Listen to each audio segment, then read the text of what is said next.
MPs को जैसे मंदिर में मूर्ति होती है वैसे मूर्तियां बना रखी हैं और ओबीसी की वहां पे मूर्तियां भर रखी है, मगर पावर बिल्कुल नहीं है। एमपीज को जैसे मंदिर में मूर्ति होती है वैसे मूर्तियां बना रखी हैं और ओबीसी की वहां पे मूर्तियां भर रखी है, मगर पावर बिल्कुल नहीं है। एक चीज मैं कहता हूं, वो नेता धर्म पर क्यों बोले प्रोफेसर साहब, वो नेता धर्म पर क्यों बोले जिनको धर्म के बेसिक्स की और धर्म से जुड़ी भावनाओं की समझ नहीं हो। राज भाई, क्या राहुल जी की अपब्रिंगिंग में धर्म का कोई लेना देना नहीं? क्या वो वेद पुराण उपनिषद कहते हैं पढ़े, लेकिन पढ़े होंगे इसमें शक है। क्या उन्होंने आज क्या कहा? उन्होंने कहा कि बीजेपी में सांसदों की स्थिति ऐसी है, उनकी कोई हैसियत नहीं है, कोई उनको पूछ नहीं रहा 2 पैसे का।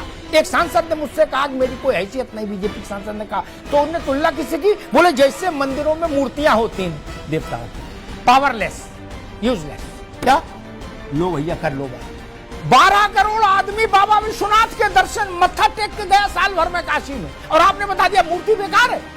हे नाथ नारायण, क्या होगा? 7 करोड़ आदमी बांके बिहारी के पांव पूज के गया है एक साल में। क्या कौन सी किताब पढ़े हो भैया? ये तो बता दो भाई, कौन सा इंटरनेट से क्या खोज के लाए हो? क्या बवाल है, क्या समस्या है?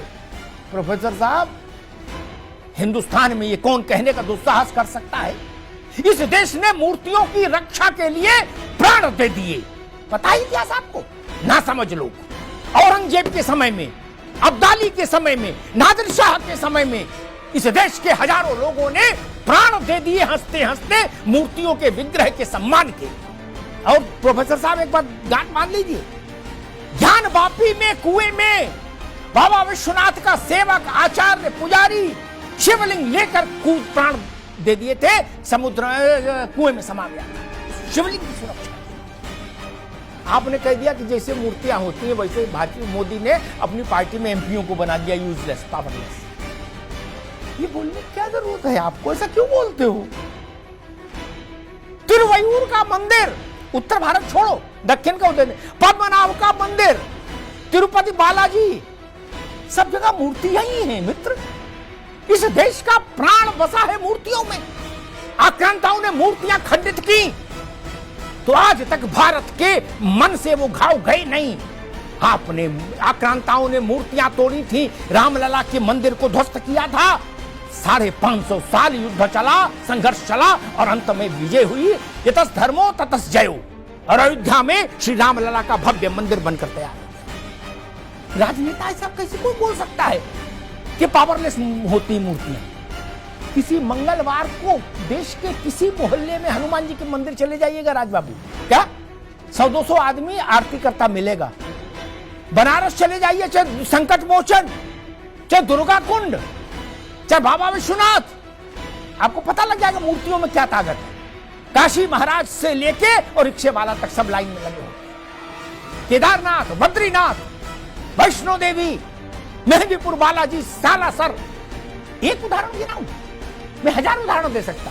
राजनीतिक लड़ाई लड़िए, लेकिन ऐसे उदाहरण मत दीजिए। ये बोलने की क्या जरूरत थी कि मूर्ति बना दिया है, जैसे मंदिर में मूर्ति होती है, आइडल्स।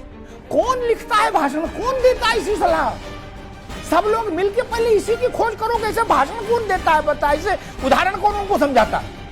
स्वामी प्रसाद मौर्य की तो समझ में आता है, चलो उनकी समझ कम हो सकती है मौर्य की। राहुल गांधी देश विदेश घूमे, अभी राहुल गांधी ने एक बात और कही थी। प्रोफेसर साहब, आप तो प्रोफेसर हो। राहुल जी ने एक बात कही थी कि मैंने वेद, उपनिषद, स्मृतियां, पुराण सब पढ़े। ओपी सिंह जी, सब पढ़ने के बाद अगर ये नतीजा निकला कि मूर्तियां बेकार हैं, तब तो बड़ा मुश्किल है भैया। और अंत में कहूंगा, वृंदावन में रहना है तो राधे राधे कहना है।